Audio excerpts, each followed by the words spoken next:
Are we in this find it?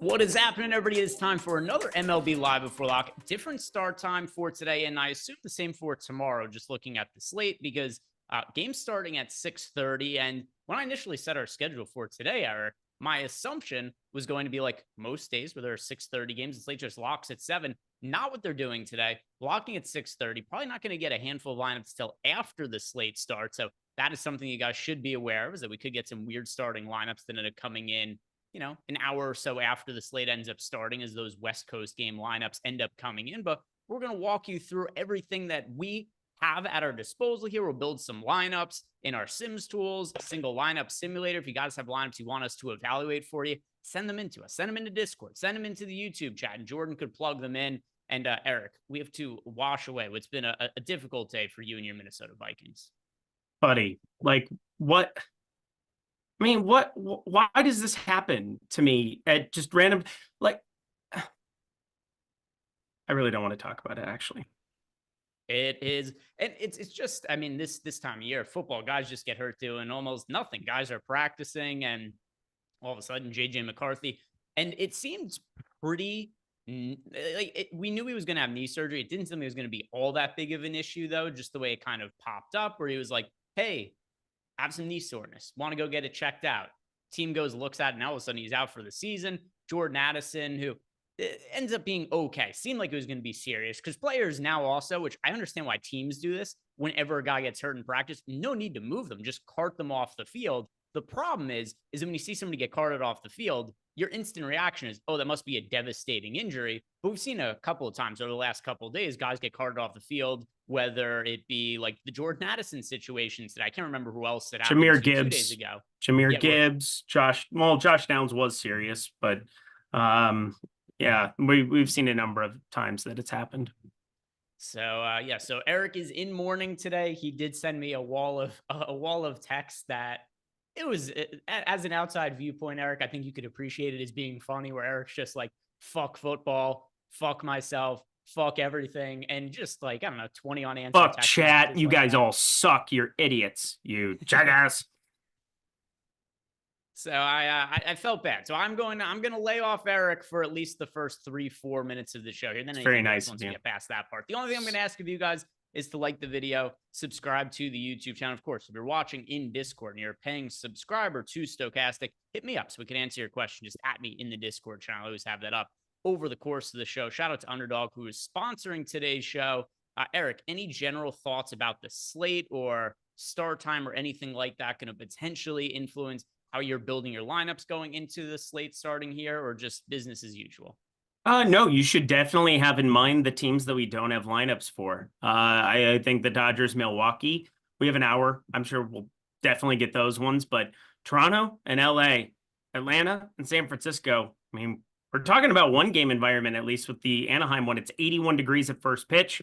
It's decently humid out here in Cali. Like, I feel as though this is a spot that might not be underutilized, but like, we've seen so many weird back half of that Toronto lineups, and you could run into like some guys being 1%, 2% owned and not playing baseball. So you really want to be checking your lineups and double checking that.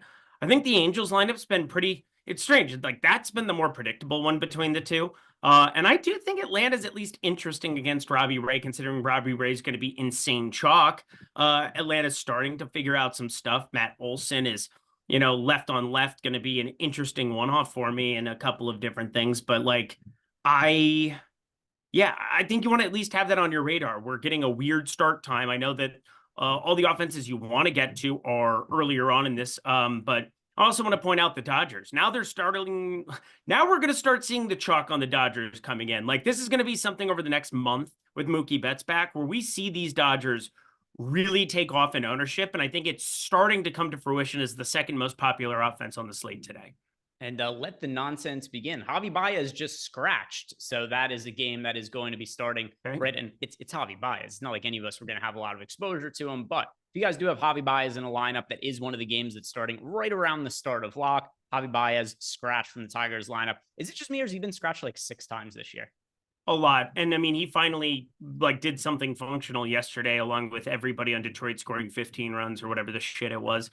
Javi Baez sucks at this point. You shouldn't have had Javi Baez in your lineup to begin with. So yeah, good to know. Good to know. It's crazy how cool he was at one point, and like legitimately good. He was like Fernando Tatis before Fernando Tatis. Somebody who was a middle infielder, who was really good with the Cubs. Yeah. He was an He MVP struck out candidate. more, Go but- back. I just pulled up his FanGraphs page. You look at like 6 wins above replacement in 2018, 5.5 in 2019. Then he had a down year where he got hurt in 2020, but 2021 back to 4.1 wins above replacement. Then signs with the Tigers. Just been dog shit the last few years. And this year, legitimately one of the worst overall players in baseball. Negative 0.9 wins above replacement. You watch him play sometimes, just like, oh, he's just going to swing at everything with no selection whatsoever. And then whatever happens ends up happening there. We did get the new Tigers lineup also that just came across. But yeah, most importantly, Javi Baez, he will not be playing today for the Detroit Tigers. Let's look at the pitching for today, starting with just a couple of pay-up options. And I do like that the ownership is kind of spread out today. We only have one pitcher on all of DraftKings pulling north of 30% ownership, Eric. We'll talk about him in a little bit. But first, the 9K pitchers, we got Ronel Blanco. He's 14% owned at $9,300. Brian Wu, he's 7% owned at $9,000. Honestly, a little bit of a downgrade for Brian, a minimal one, but a downgrade with Javi Baez no longer in the lineup. Do you like paying up for Ronel Blanco or Brian Wu today? Yeah, Ronel Blanco, I do. Going up against Tampa Bay. I mean, we've just seen these K props take off nonstop here. You should be cross-referencing those across the marketplace. And Ronel Blanco gets this strikeout matchup that we just saw Tampa Bay in a series going up against Houston. I guess that's one reason you could say, oh, he's not going to have a ton of success. But this is 6.5. Yes, it is juiced towards that under most spots and pretty much every spot here at this point in time. But like, 6.5 is a gigantic number for this to land on. And yeah, he definitely deserves some respect. We're seeing a lot of that chalk gravitate towards Robbie Ray, and I am definitely going to strip some of that and putting it towards Blanco. This Edward Cabrera thing is absolutely asinine right now in our data. I'm just getting unbelievable amounts of him, and we'll get there. But yeah, Ronel Blanco is a pay up to be contrarian option that I really like on today's slate. He's not normally going to be this crazy strikeout arm, but this is a crazy good strikeout matchup. So I'm going to be rolling with it well over the field. Yeah, I have some of him. I've got more than what the field has, barely. I have him in 16% of lineups. And yeah, it is a pretty flat pitching slate. Like I was saying before, you've got Robbie Ray is 34% owned. You got Edward Cabrera is 26% owned. And then Ronel Blanco's tied with David Peterson and Will Warren, Joey Estes, or not Joey Estes, Grant Holmes. These guys all grouped together with similar sort of ownership and like the next tier in terms of how popular pitchers are. So if I had to pay up for Blanco or Wu, I slightly prefer Blanco, but he's not like a core option for me or anything like that. And also, not somebody I think we have to play in cash games either. A lot of slates I hadn't been paying up for Blanco when he's over 9K. Today, I'm okay with it, though, when you just consider that there aren't other pay-up options. And the way that the pitching pricing is working today on DraftKings, I mean, literally, only 2 pitchers, 9K or above, it is not going to be an issue finding salary to pay up for offenses today. So if you have the ability to spend all the way up at pitching, Ronel Blanco, I think, is going to be the guy in that kind of scenario. 8K range, Robbie Ray. Let's talk about him, Eric, because he's 34% owned. He's really the only super popular pitching option on the slate. Edward Cabrera also on the low end. He's 26% owned against the Phillies. So he's somebody when we talk about punt options, he'll come up. Robbie Ray is 34% owned. The next most popular pitcher in the 8K range is Zach Littell at 8.5% ownership. So if you're playing Robbie Ray, that's the popular pitcher. Anybody else in this price range, and you're pretty contrarian, Robbie Ray in tournaments, above the field at 34%, equal at the field, or underweight to him? Well, I'm seeing in this Piojo YT. Hola, mi gente. Yeah, Robbie Ray is overowned. So Robbie Ray está dominado. He's a little bit overowned for today's slate. So we're going to be getting away from that. I don't really want to get to him at this kind of ownership. Our top 2 pitcher percentage is pretty flat on these guys. Robbie Ray, Ronel Blanco, Edward Cabrera. Will Warren, Grant Holmes, David Peterson. Like, these are all dudes that are within 12 to 17.5% for finishing top 2 on this slate.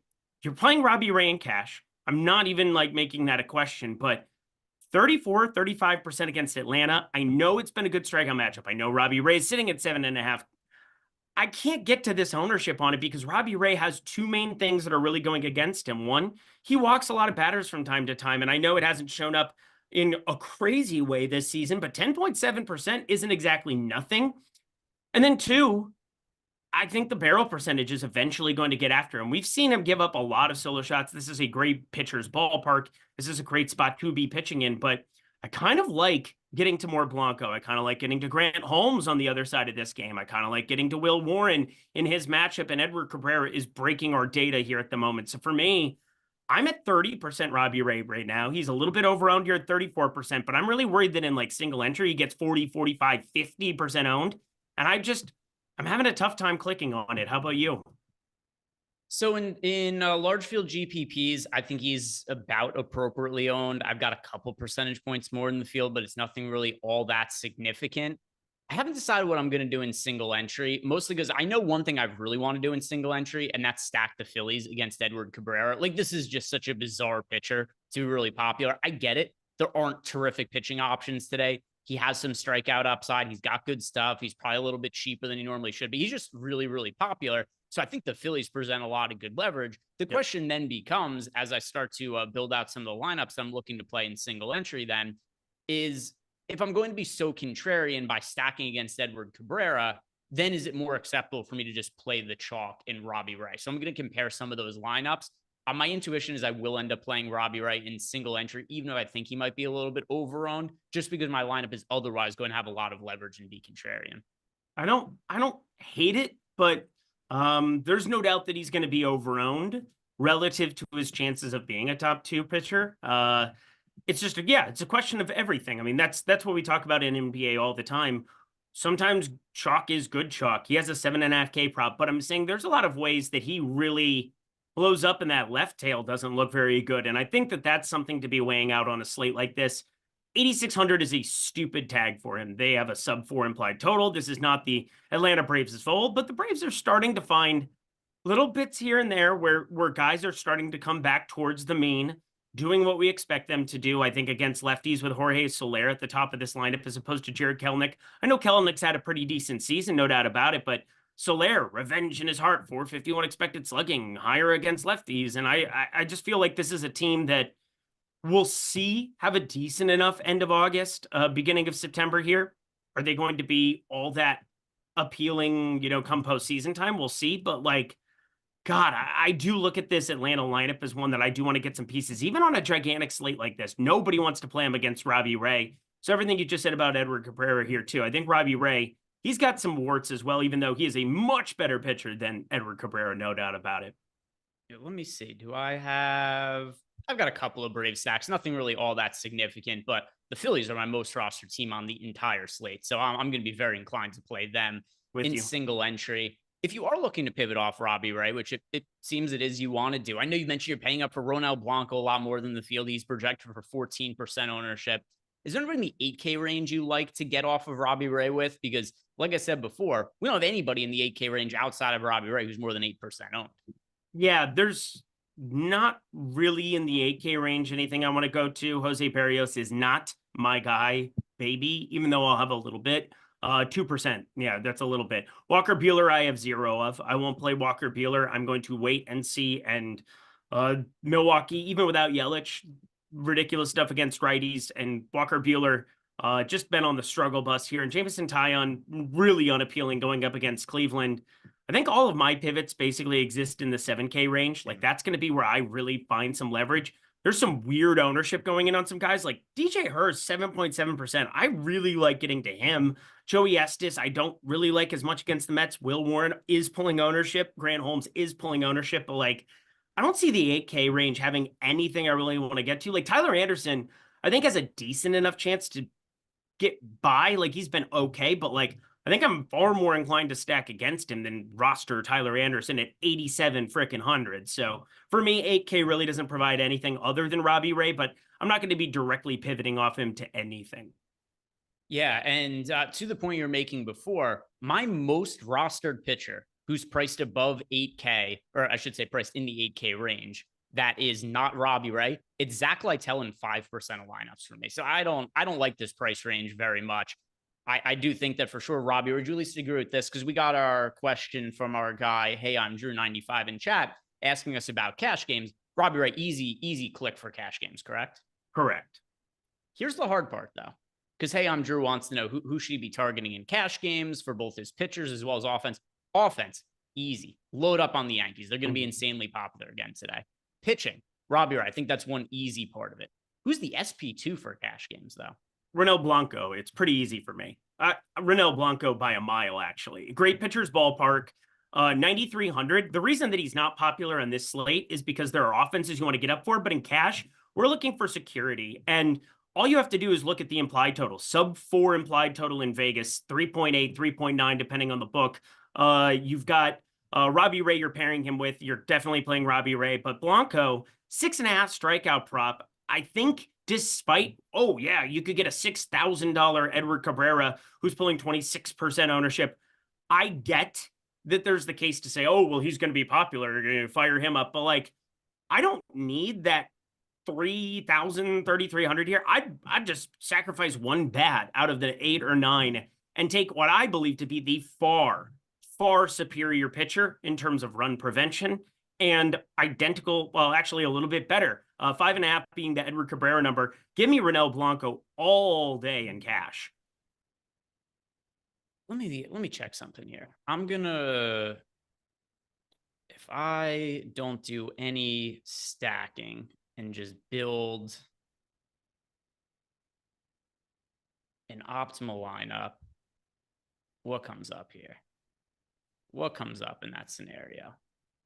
I mean, shit, I would rather... I don't have an issue with, it's funny, even if I set no stack rules and just try to build like the highest projected lineups, it just a bunch of Yankees end up coming up. Mm-hmm.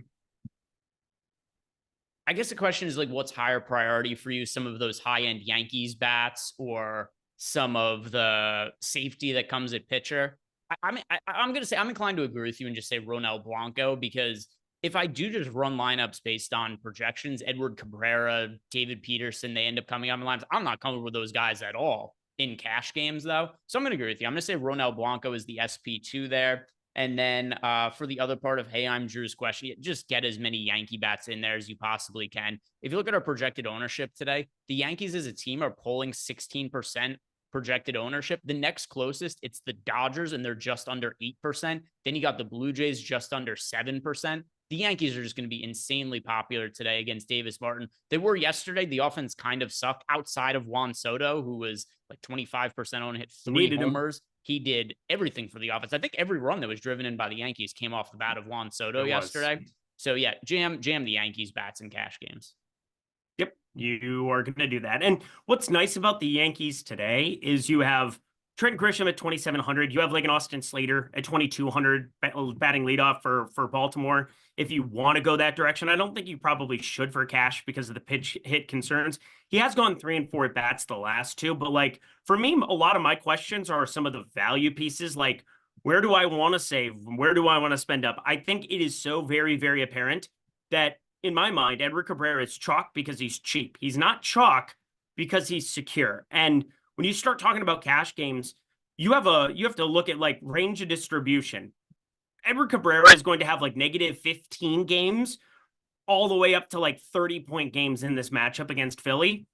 You shouldn't be rostering him for his 25% or 10th percent outcome on the right tail and disregard his left tail. Whereas like Ronel Blanco, what's the worst outing that he's had this entire season? You just look at range, like the distribution. His left tail is 4.6. That's what I'm looking at for his worst outing that he's had all season long. He's only had 1 game where he's had fewer than double digits. That is a drastic contrast because I graph out these players. Let me look at the distribution that I have for Edward Cabrera. I have 3.1, 3.3, 4.5, -5.1, 4.2, wrapped around on the right tail, 28.3, 27.9. I just see such a weird looking standard deviation. Like, your standard deviations are far tighter on a guy like Ronel Blanco. They are far too wide for Mr. Edward Cabrera to click him in cash today. Let's talk about the pitchers in the 7K range. And there's also going to be a tie-in from a question we got in Discord that I think is going to be related to the 7K range, because Cream asked, how much of the White Sox am I willing to get to against the Yankees today? And on the mound for the Yankees, it is going to be Will Warren. He's $7,700.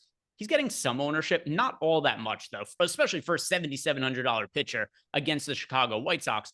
11% ownership going to Will Warren. I think this is a pretty good spot to be targeting both sides of the game, because this White Sox offense, it is historically terrible. They've been terrible since the trade. I mean, they've been terrible the whole year, but especially terrible since the trade deadline. They got worse. They shipped out Eloy Jimenez. If you look at Will Warren this year, he's been terrible in AAA. He's been terrible when he's pitched at the big leagues, but he generates strikeouts. He has a very easy matchup against the White Sox. I think there's tournament upside in Will Warren. To Cream's question, I also have about 5% exposure to the White Sox as a stack. But if we're talking about 7K pitchers to be contrarian with, Will Warren's one of the ones I like, Eric. And it's mostly just because of strikeout upside and then the matchup he has. He himself is not good. Yeah, totally with you, by the way. I'm going to be playing some Will Warren.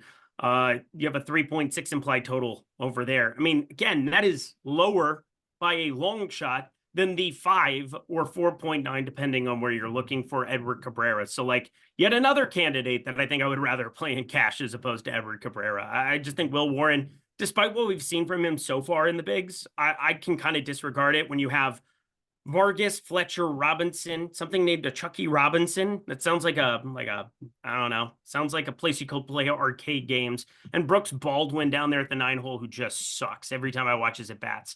I'm just like, wow, this guy's in the big leagues already. So yeah, I'm definitely going to have some of him. I'm with you. I think both of those guys in the 7K range, like even Dean Kramer is interesting enough against Washington. I know Washington went postal yesterday. I'm okay clicking on a little bit of him as well. And then Grant Holmes, I think, is the best play in the entire range. He's the guy I have the most of at 7,600. We've seen great stuff from him, and now he's walking into the best ballpark and a pretty good strikeout matchup. 26.8% strikeout rate for him on the season, 282 xWOBA. Kind of feel like he's going, not slept on by any means, but even in single entry, there's just like this feeling that I get where Grant Holmes is going to be really low owned relative to his chances of being successful. If he picks up the win here and it's not Robbie Ray who goes nuclear, I really like having Grant Holmes as kind of the contrarian piece there. The pitch count was the concern, but then we saw 98 pitches against Colorado. He hadn't seen more than 70 in a game. He had back-to-back 70 burgers there on the 29th and the 3rd. So Grant Holmes, now that he's fully stretched out and pitching awesome, gotta click on that above the field. I have 30% of him. Yeah, those are the two guys I have the most of in the 7K range, Will Warren and Grant Holmes. So those are the two, and also not like crazy contrarian, but 11 and 13% owned. That's not massive ownership these guys are pulling. And I do think that they're pretty good pivots off of David Peterson, who is the chalky pitcher in this price range going up against the Oakland A's. And I do think going forward, the A's offense should be not as good as it's been over the last like 45 days or whatever.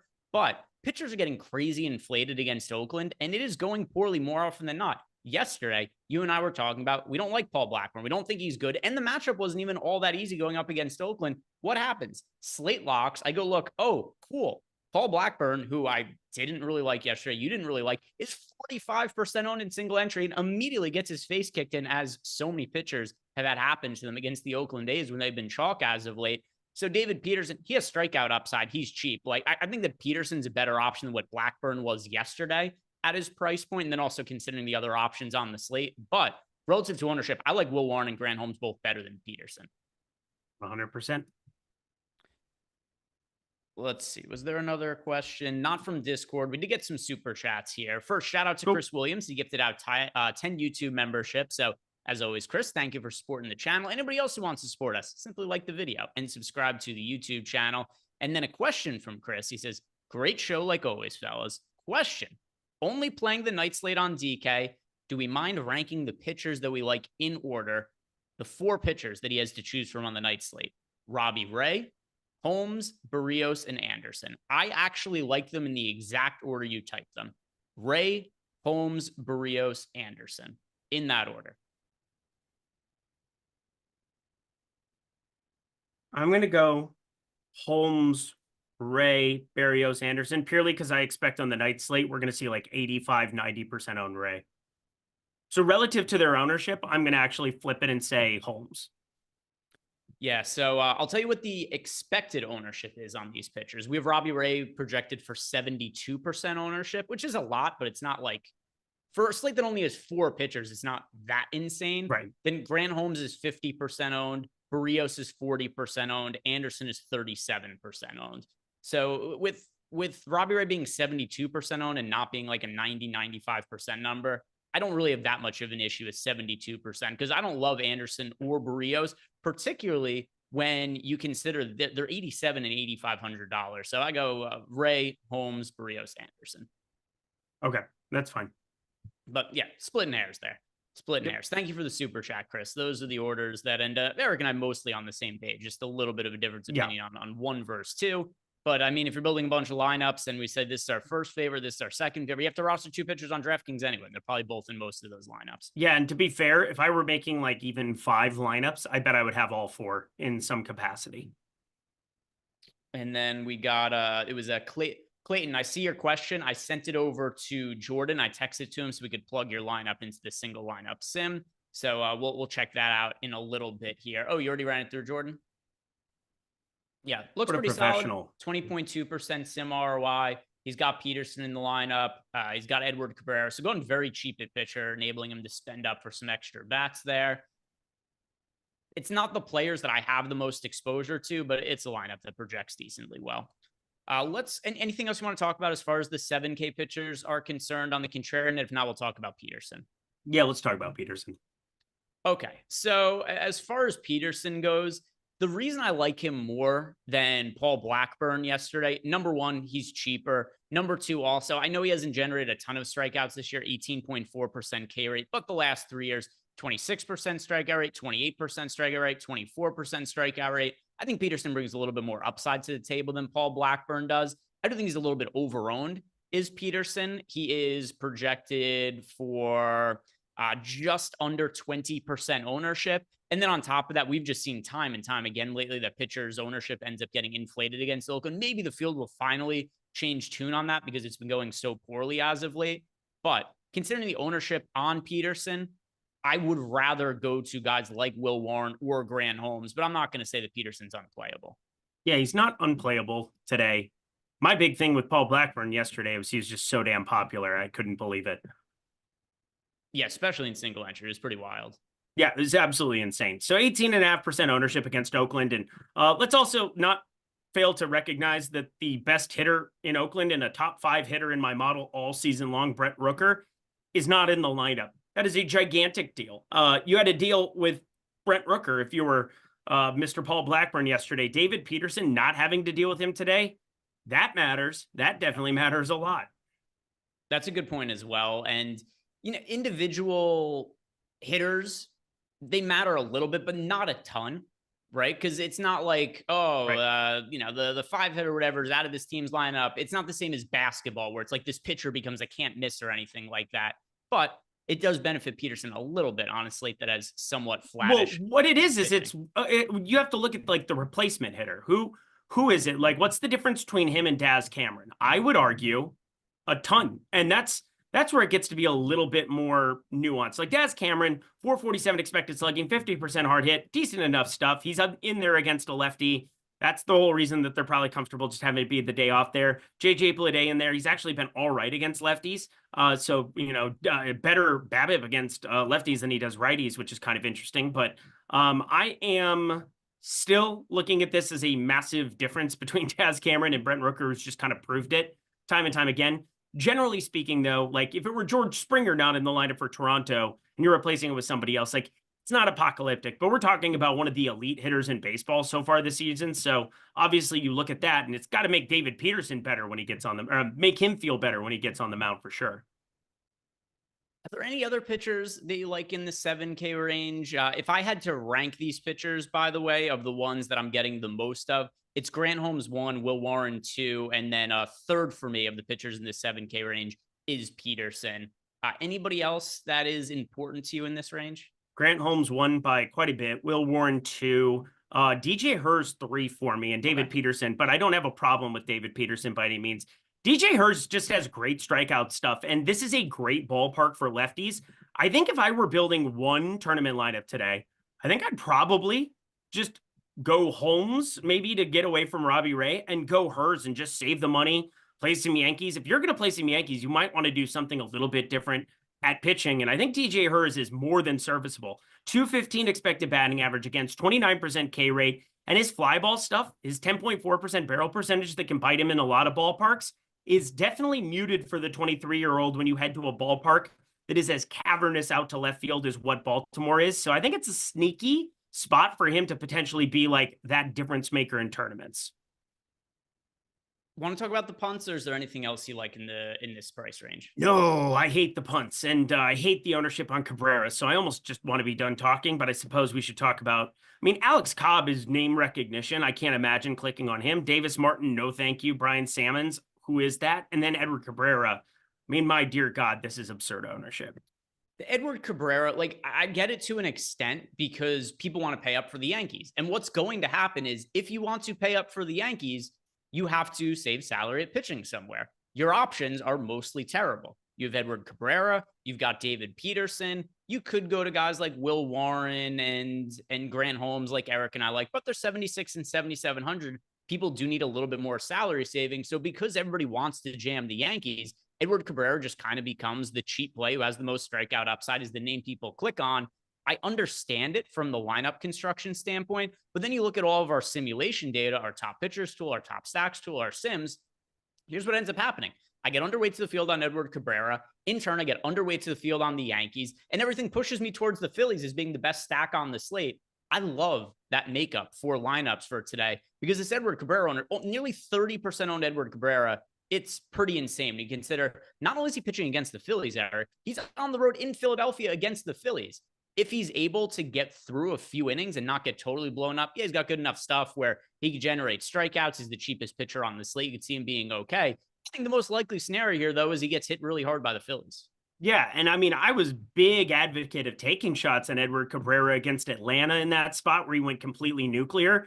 Talked about how good his strikeout stuff was. And he ended up coming to fruition, 28.3. He then had a great outing against San Diego, which has been the best team in baseball against right-handed pitching, or number 2, sorry, behind the Yankees there in terms of WRC plus. Ended up having another fantastic outing where you got a lot of ground balls, yay. But this is a tough ballpark. This is a tough matchup. Sure, no Trey Turner in the lineup helps, but this is just a lot of ownership on a guy who is very, very volatile. I've kind of covered that already. So for me, I'm completely on the same page as you. Philadelphia going to be one of my highest owned teams. I know you said number 1 for you. They might be top 3 when it's all said and done for me. I think the Yankees are still going to end up being number 1 for a second straight day for me. But I think the Dodgers are probably going to be number 2. I'm very curious to see, you know, if the back and forth there. Philadelphia, I'm going to definitely be getting to. Do not get me wrong. Yeah, and I mean, you look at Cabrera's numbers for the year, they're not great. 4.2 ERA, 4.59 expected ERA, 4.91 FIP. But what you love about stacking against him from a DFS standpoint, 22.2% home run to fly ball rate, 17.5% for his career. When Cabrera struggles, it's by giving up a bunch of homers. So he's great for stacking against, and you're getting a lot of leverage as well. So that's my preference, is to be stacking against him with the Philadelphia Phillies and all that ownership that's going to Edward Cabrera. I'm just going to ask you one more question about him. If you had to guess his ownership in single entry, what do you think it ends up being?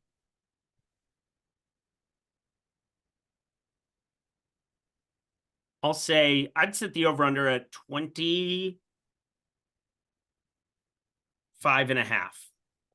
I'm going above that.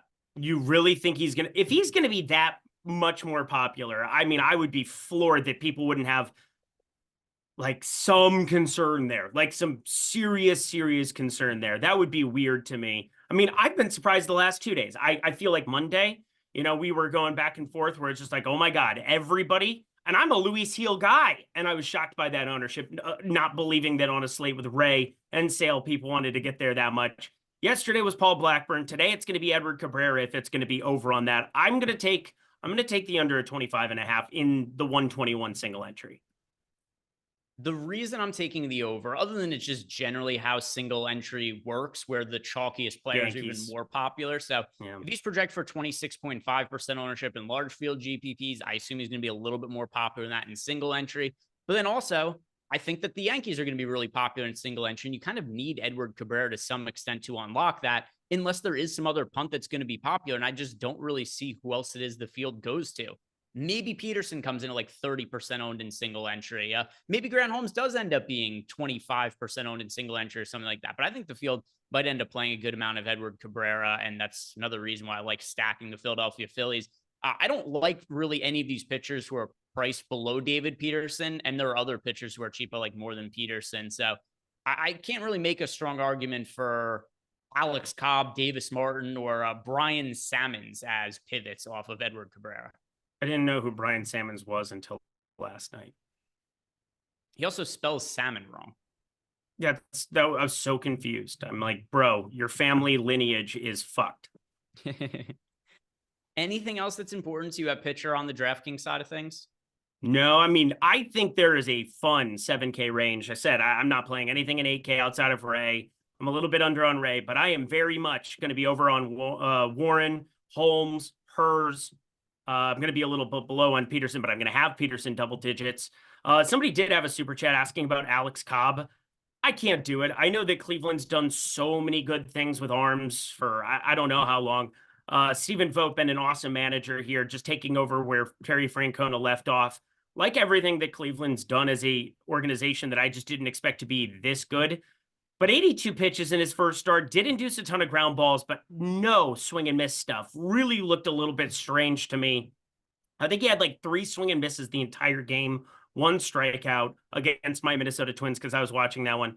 Alex Cobb, not going to be for me today. Maybe it was just a very difficult matchup, but I don't think you have to make that choice today when there are so many 7K guys that I think provide way more upside. So to Jeff's question, I don't like Alex Cobb. The other part of it, though, I do like the Cardinals. There are 2 contrarian offenses I like today. I've made one of them very clear.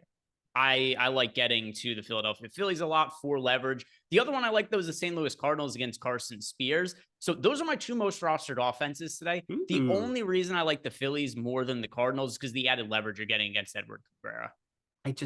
It's really brutal with the Emilio Pagan opening now for Spears to kind of just avoid some of the stuff at the top of this St. Louis lineup. Like for me, it's just really, really tilting. I hate it. And, it's Lars Nootbaar, Brendan Donovan, Alec Burleson, these lefties. You have really good righties in Wilson Contreras. Mason Wynn is okay there, but like, I hate the opener thing. And this is kind of the weird thing about this slate being early with 5 games coming from this early section, or 6 if you want to count the Houston Tampa Bay game at 6:50 p.m. Eastern time. But like, you are really looking at some offenses in this early window that are going to be overowned relative to what I think we could be getting with Toronto and LA. And I think I'm going to be prioritizing them a little bit more, but I'm not going to write them off. I'm sure when we get to the flip here, I'm playing 50 lineups today. I'm not playing the normal 150, and I'm probably, in this $3 thing, I'm probably going to get to a little bit of them, but nothing that I'll be prioritizing. So let's go ahead and look at, oh, by the way, if you didn't see Jordan, we got a super chat from Ice Through, Justin H in chat. He has a lineup here: Cabrera, Rodriguez, Wells, Bride, Lux, Berger, Edwards, Judge, Soto, Verdugo. So he wants us to plug this lineup in. If you wouldn't mind, look at that super chat and just plug these names in. It looks like he's got a Yankee stack there with Cabrera and Rodriguez at, who is Rodriguez? Am I having a brain fart here?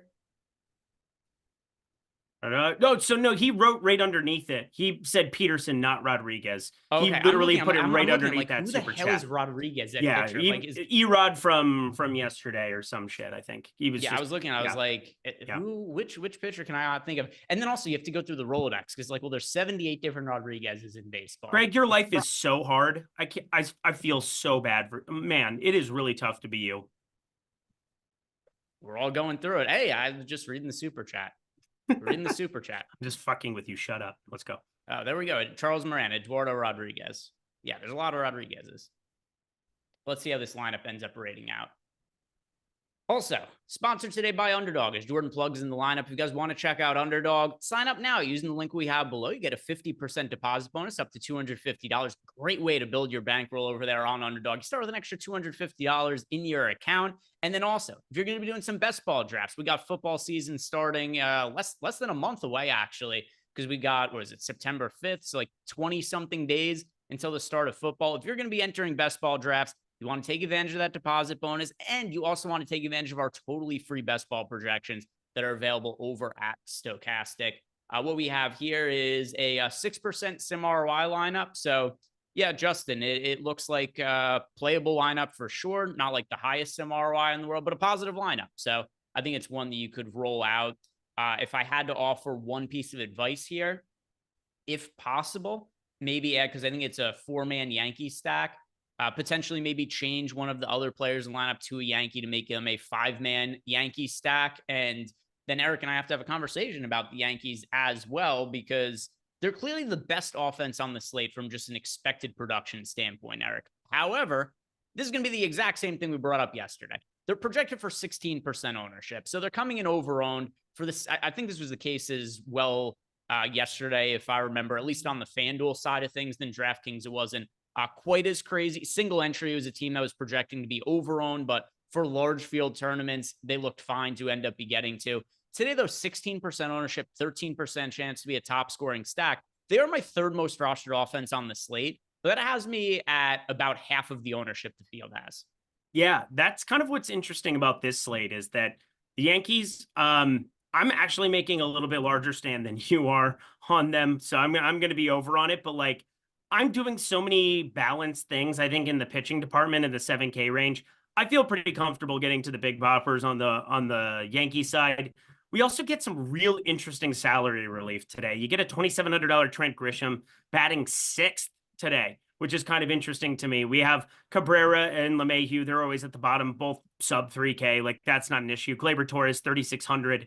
Batting, there as well. And then sub 4K Austin Wells, who just pulls insane ownership. Just be aware of that in single entry.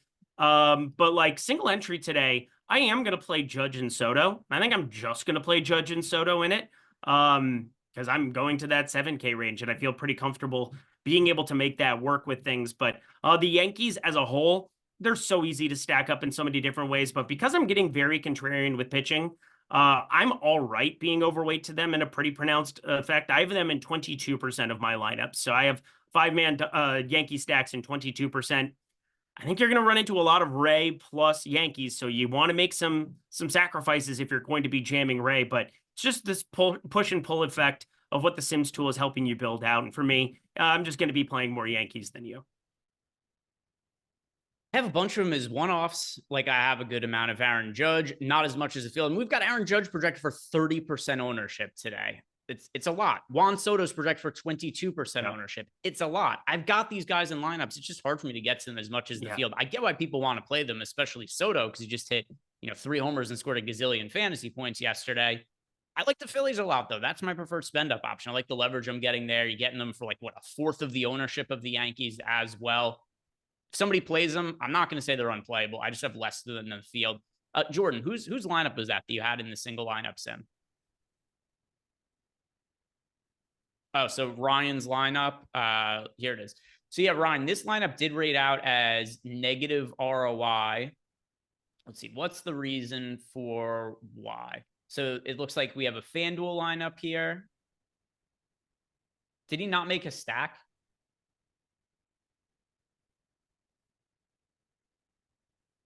Okay. Yeah. So Ryan, one thing you're going to want to make sure you do on FanDuel, have at least one team as a 4-man stack. And then it looks like he has, is that Edward Cabrera pitcher? I don't like Edward Cabrera today. I just don't like him relative to his ownership. Let's see. On the FanDuel side of things, we've got Cabrera projected for 11% ownership for Cabrera on FanDuel.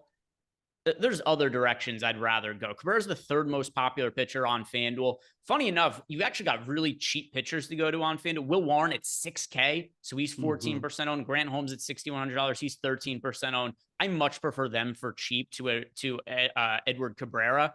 But Actually like Robbie Ray as a contrarian option on FanDuel, where he's expensive and everybody's Yeah. looking to go cheap because everybody wants to stack the Yankees on FanDuel. Robbie Ray is my favorite tournament pitcher for the FanDuel side of things. I'm probably with you. I was just about to say that because it's not that I don't like Robbie Ray. I think Robbie Ray is awesome. He is especially awesome on FanDuel. I mean, 10-1. What the hell is going on with this ownership? Everybody going to a 6K and 6,100. Will Warren, Grant Holmes to just jam Yankees. I've been just getting away from the Yankees on FanDuel pretty routinely. Didn't work out yesterday. Soto kind of needed him. You wanted him as a one-off, that's for sure. But today, Robbie Ray looks exceptional on FanDuel. Yeah, 6% ownership for him. That's my favorite tournament option. For cash games, I say go Will Warren, even though he's not been all that great. He is projected for the most ownership on FanDuel. And 6K, you can do whatever you want with your lineup on FanDuel if you play Will Warren at 6K. So for cash games, I think you want to plug him in there for the FanDuel side of things. A couple of questions that we have here in Discord. One is for Stein, and he wants to know, are we getting any exposure to Kyle Gibson? Nope. He's in 2 of my top 150 lineups. For all intents and purposes, no, not really. And Mr. Cool Can says favorite stack for a FanDuel single entry and then favorite for a GPP. Okay, so Phillies if we're looking at FanDuel stacks specifically, I still like the Phillies on FanDuel, but when Cabrera is 10% owned instead of nearly 30% owned, they don't have nearly the same kind of leverage appeal to me wanting to get to them in single entry in the same kind of way. They're also more popular on FanDuel, pulling 7% ownership. So if I'm making one stack on FanDuel, this is where I lean more towards the Cardinals. They're my second most roster team over on DraftKings. On FanDuel, 5% owned against Carson Spears. The Yankees are nearly 20% owned on FanDuel. You got the Dodgers. You mentioned them getting more popular. They're about 10% owned over on FanDuel. So if I'm building one lineup, and this would be the same actually for single entry as well as large field tournaments, I like the Cardinals relative to their ownership. They also rate out as being the top leverage stack in our top stack stool for the FanDuel side of things. But which team would you want to go to if you're building one lineup on FanDuel? Philadelphia still. Still Philly? Yeah, I think it's still Philly. I mean, the Yankees, we've just seen be really pronounced chalk on FanDuel. I've played there the last couple of days. I had one lineup yesterday just to track. I played a lot on Monday.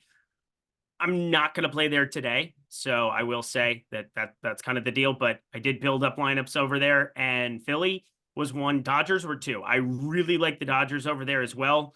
Pretty easy to put them together. But there's so much negative leverage now going that direction as opposed to earlier in the day. I think Baltimore as well. I mean, I know I just got done saying, hey, play DJ Hers, but play him on DraftKings and stack Baltimore over on FanDuel. They're going like sub 5% ownership there. Such a good offense and obviously some power that you can still get on DJ Hers. So what are your most rostered offenses overall? Just to once again summarize for people, I have 3 teams that are showing up most frequently in my lineups. The ones I'm overweight to, my rooting interest: Philadelphia Phillies, St. Louis Cardinals. Phillies, my favorite stack by a mile. The New York Yankees, once again, I get them. I'm just underweight to the field. I have them as my 3rd most rostered stack, though. Who are your top 3 stacks that you're getting to tonight? The Yankees, the Dodgers, and the Toronto Blue Jays. Yay! Okay. I don't mind. I've got 7% at Toronto, so I certainly don't mind them. Team on the slate, I think. Cheap. Depending on what happens with the back half of this lineup, you could be getting really low owned pieces. I mean, we've seen some really weird iterations of this Toronto lineup day in, day out. I think you end up getting Horwitz and Schneider and Jimenez in some capacity at the back half of that lineup. I was scrolling through some places where they don't have them projected in the lineup, or Horwitz left on left, they don't have. Tyler Anderson has been due for regression like all season long. And now you're getting the added bonus that this slate locks early. And other than Vlad, who's still going to get ownership, and, George Springer, if he's in that lineup, going to get ownership here after he came back yesterday. I love getting to them against Tyler Anderson here in his 8.5% barrel percentage. I also like getting to some Angels on the other side going up against Jose Barrios, but I feel like the Angels lineup's been pretty predictable rolling out here nonstop, whereas the Blue Jays, depending on how this comes out, I mean, we've seen Lo Perfido in there tried out, Addison Barger, Dalton Varsho left on left. Maybe he shows up out of nowhere. Like, there's so many ways that this lineup can roll out and be kind of a tournament winner just on ownership. Like, very, very under-owned potential there for Toronto. Yeah, very good value that they're presenting. The matchup against Tyler Anderson, I agree. Anderson should regress going forward. Doesn't mean that he's going to necessarily be like terrible or anything like that. But I've also stacked a little bit against Tyler Anderson in the second half of the year. I think 2 starts ago, I stacked the Mets against him and went okay, not great. And that was a team I was pretty heavily invested in. It was like he pitched 5 innings, gave up 3 runs, something like that. 2.99 ERA, 4.2 expected ERA, 4.39 FIP. You got Anderson is a pretty extreme fly ball pitcher who also doesn't really suppress home runs all that well over the course of his career. So that is a situation that sets up some home run upside. But more importantly, if you're stacking the Toronto Blue Jays, let me pull up all the pricing. Toronto, you have, and this is just the expected lineup.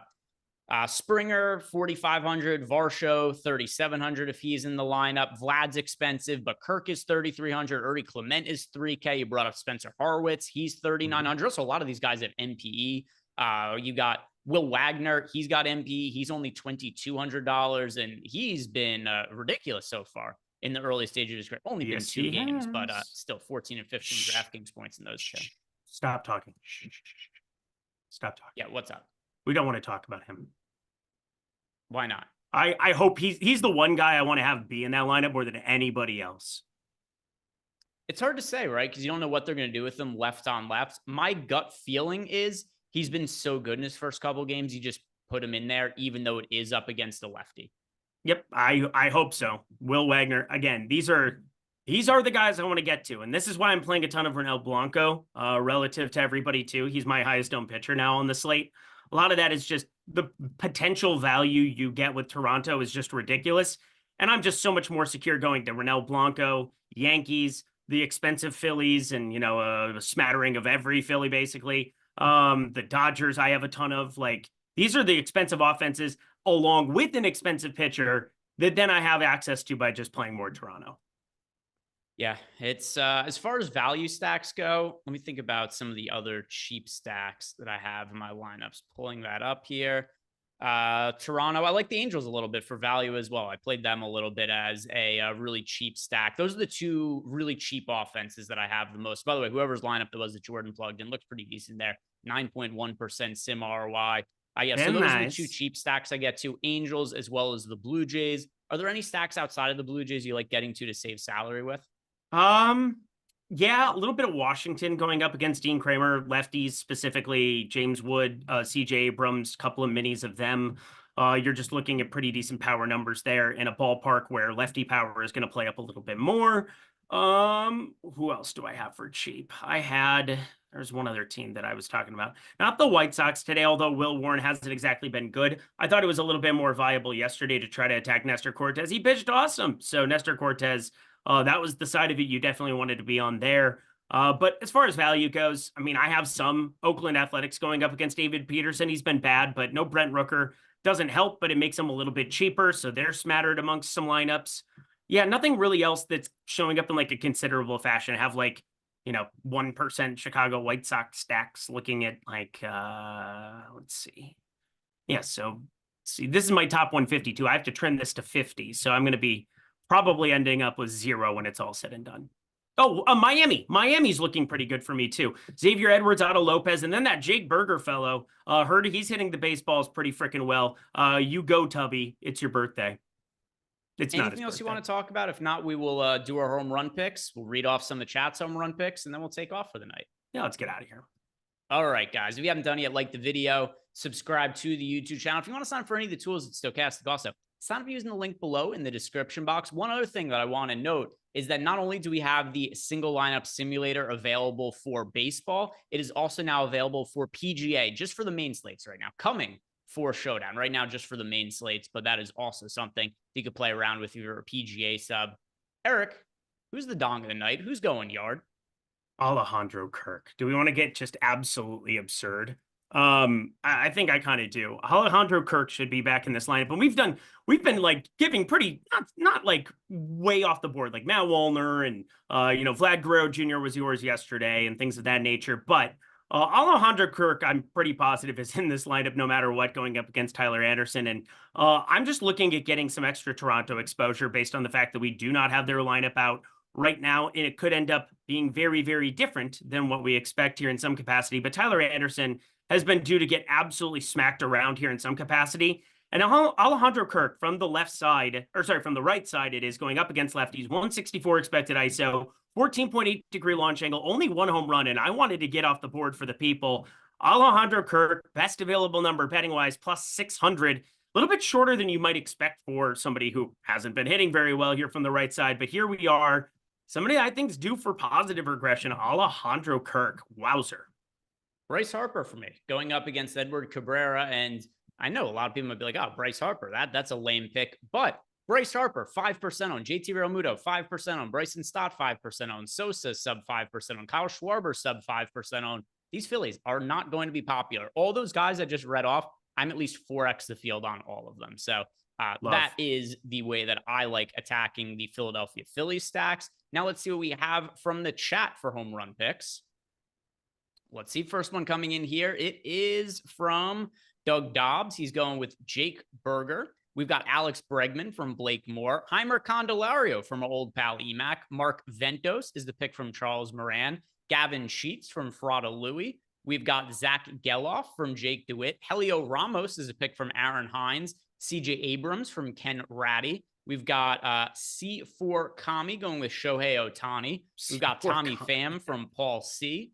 We've got Burleson from Clintwood 83. Willie Adames from Francisco Rubio. Luis Garcia from Piojo. And Luis Garcia, happy that he clarified that, the second baseman on Washington, because there are also like 5 or 6 Luis Garcias in the MLB. George Springer from BX44. Francisco Lindor from Ricardo Nelson. We've got as well, just move down, Vladimir Guerrero Jr. from Chris Williams, Shohei Ohtani from Michael Sarek, Nick Castellanos from Anthony Harris, Bryce Harper, another Bryce Harper pick, this one coming from Brandon, Kobe Mayo for his first career home run from Alex Kaiser.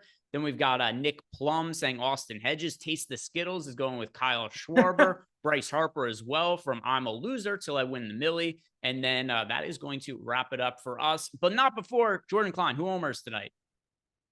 Seiya Suzuki. Dong. All right, he just said Suzuki.